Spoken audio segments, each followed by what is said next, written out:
beleza? Vamos dar uma moral aí para as nossas meninas da Gávea. Amanhã a transmissão a partir das 2h30. Mas antes disso, 11 da manhã, vai ter treino ao vivo. Aqui o Flamengo acelerando. Olha o Matheus Gonçalves entrando na área, toque para trás. Olha o Peterson, fez o drible. Ainda ele dentro da área, de calcanhar. Bate pro gol, Matheus bateu! Golaço!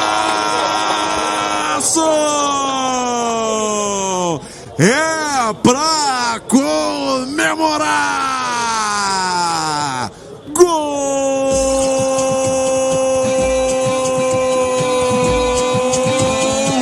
da joia rubro-negra! Na jogada pelo lado esquerdo, Peterson de calcanhar. Passe lindo e a calma de perna direita, bate na defesa, bate também na trave e morre no fundo das redes. O Mengão tá na frente, 4 pro Flamengo. E que gol foi esse que vocês viram aí do Matheus Gonçalves, né? Lembrou muito, foi um gol à la Messi no começo da carreira. O Flamengo meteu 4-3 no Bragantino, eu vou falar para vocês tudo sobre essa partida.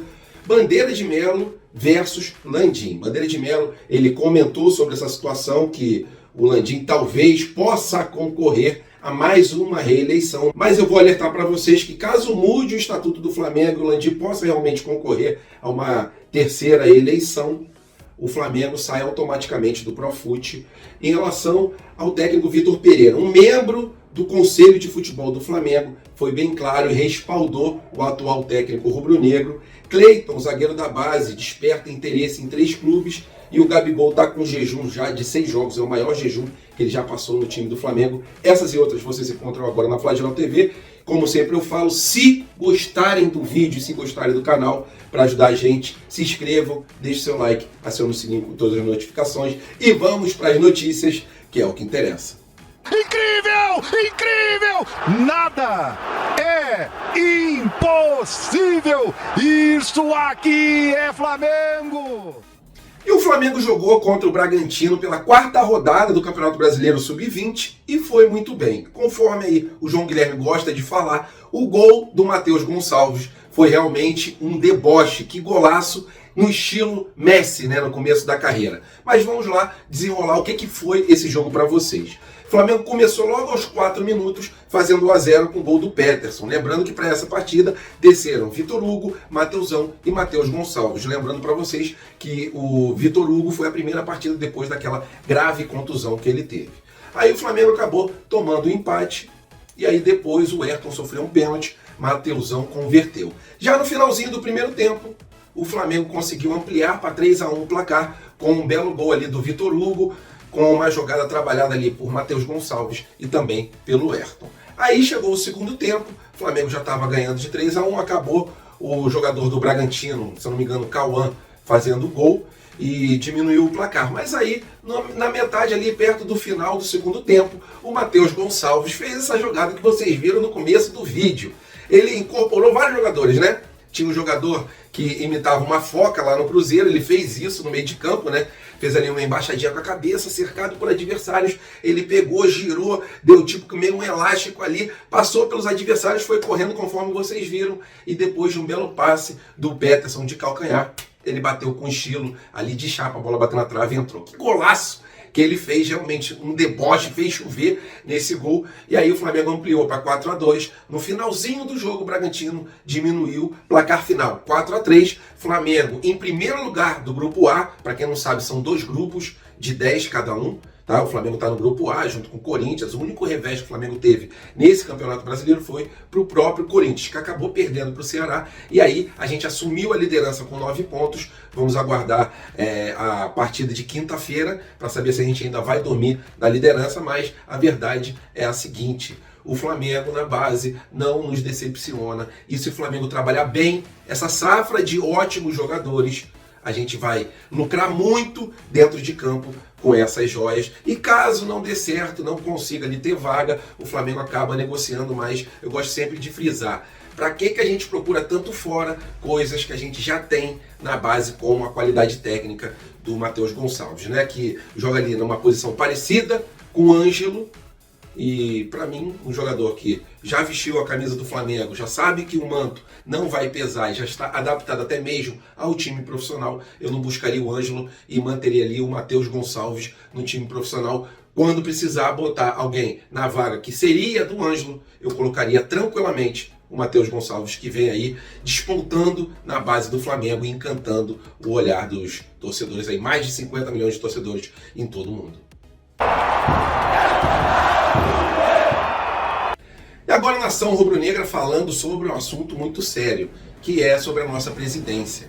O presidente Rodolfo Landim, todo mundo sabe que ano que vem é o último ano dele no comando rubro-negro. E isso porque o Flamengo tem ali no seu estatuto 3 anos, mais uma reeleição para o presidente, caso ele ache assim conveniente.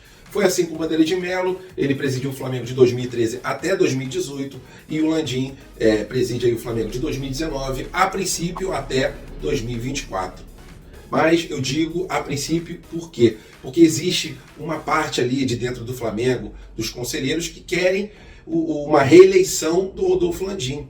E para isso teria que mexer no estatuto rubro-negro. E isso deixou muitas pessoas apreensivas, né? Uma delas foi o próprio ex-presidente Bandeira de Melo, que deu uma entrevista para o Coluna do Flamengo e falou sobre a sua própria possível candidatura à presidência. Vamos lá para o que disse o Bandeira de Melo, né? Resumindo as palavras dele. Perguntado sobre uma reeleição, e essa entrevista ele deu exclusiva aí para o Coluna do Fla, ele falou que pode até indicar alguém, mas ele não quer mais ser presidente do Flamengo, ele não quer mais tentar a eleição do Flamengo, ele acredita que o papel dele já foi cumprido e ele até poderia, conforme eu falei, apoiar uma outra pessoa, mas ele descarta totalmente a volta a essa candidatura à presidência do Flamengo. E ele comentou também sobre essa situação do Landim. Ele não acha correto querer que o presidente volte ali a concorrer à presidência, já que o Estatuto do Flamengo permite apenas uma reeleição e não várias. Então ele enxerga que é prejudicial isso, que não é uma coisa ali que vai deixar o Flamengo saudável. Ele acha que a alternância de poder é uma situação mais saudável. Ele até falou, se o Landim quiser indicar alguém e apoiar, tudo bem. Mas ele novamente assumir o poder, ele tentar uma reeleição, é uma situação ali que não agrada nem o Bandeira de Melo, nem uma boa parte também da torcida. Então a gente fica ali apreensivo para ver o que vai acontecer. Lembrando para vocês que caso o Flamengo consiga ali mudar o estatuto e que o Landim consiga concorrer para a próxima eleição, o Flamengo sairia do Profut, porque no Profut está lá estabelecido que só podem ter 2 mandatos os presidentes. E o Flamengo mudando o estatuto, o Flamengo sairia automaticamente do Profut, né, que é uma situação ali de pagar as dívidas que tem de uma maneira mais tranquila aí, com anos e anos para poder pagar. Então é uma situação que a torcida está apreensiva, está de olho, mas eu acredito que não vai, eu sinceramente acredito que não vai acontecer essa mudança no estatuto.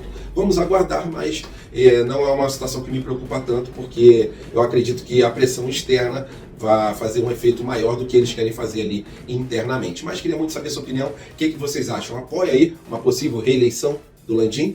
Até porque o Bandeira de Melo ele já descartou qualquer possibilidade de volta ao poder.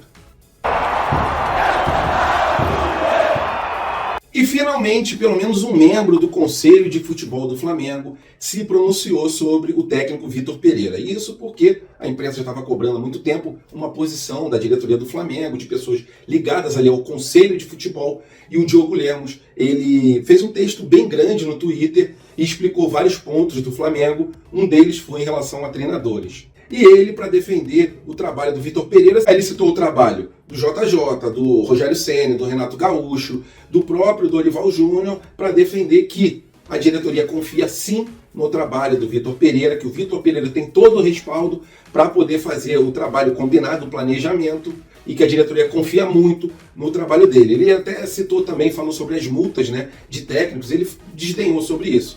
Porque uma boa parte da torcida cobra, né? Fala, pô, o Flamengo gasta muito dinheiro em relação à multa de técnicos, está pagando uma porrada de técnicos ainda até hoje, desculpa ter a expressão, né?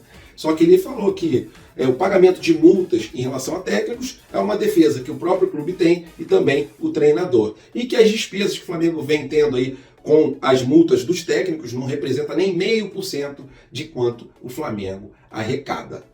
Então, ele foi bem sincero ali em falar que a diretoria apoia o Vitor Pereira, né? Demorou muito tempo para alguém se pronunciar. A gente espera que sim, o Vitor Pereira arrebente, vá muito bem e dê a volta por cima. Até porque ele fazendo isso alegra o coração de todos os rubro-negros. E agora falando sobre a nossa joia da zaga, o Cleiton, que sempre quando é acionado no time profissional, ele vai muito bem. E por isso desperta interesse de outros clubes. Ele foi sondado, né, por esses 3 clubes, eu vou citar para vocês, informação aí da Raíssa Simplício, Bahia, São Paulo e também o Curitiba. Eles sondaram o jogador, mas os clubes eles querem o jogador por empréstimo. E segundo a jornalista, o Flamengo não deseja emprestar o atleta.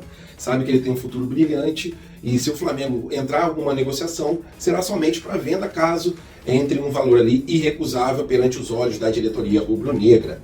Para vocês saberem, ele tem contrato com o Flamengo até 2025. E a multa dele para clubes no Brasil é de 30 milhões de euros. Isso dá mais ou menos 170 milhões de reais. E para clubes do exterior é de em torno de 40 milhões de euros. Isso dá mais de 220 milhões de reais. Então a gente está respaldado por causa da multa, mas a gente sabe também como é que funciona lá no Flamengo. Caso chegue algum time e negocie ali uma compra, o Flamengo escuta, o Flamengo negocia, e se for for bom para ambas as partes, né, para o jogador, para o Flamengo e para o outro clube, o Flamengo acaba negociando. Mas a princípio não é o caso com o zagueiro Cleiton.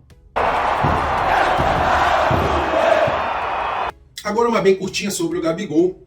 Já são 6 jogos sem o Gabigol marcar, é o maior jejum que ele já teve desde que chegou no time do Flamengo.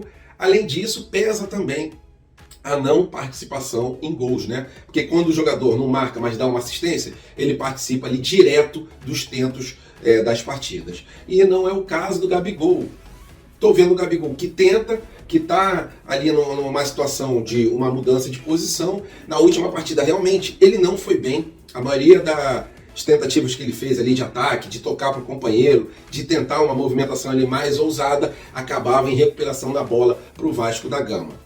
O Gabigol, a gente sabe que tem capacidade de poder ser artilheiro, de ser garçom, de jogar bem também nessa posição. Infelizmente, nesses últimos jogos, ele não tem ido tão bem. Vamos aguardar, porque é um titular absoluto. Com certeza o Vitor Pereira não vai mexer nele, de tirar ele no início do jogo. Última partida contra o Vasco. Ele foi sacado no começo do segundo tempo.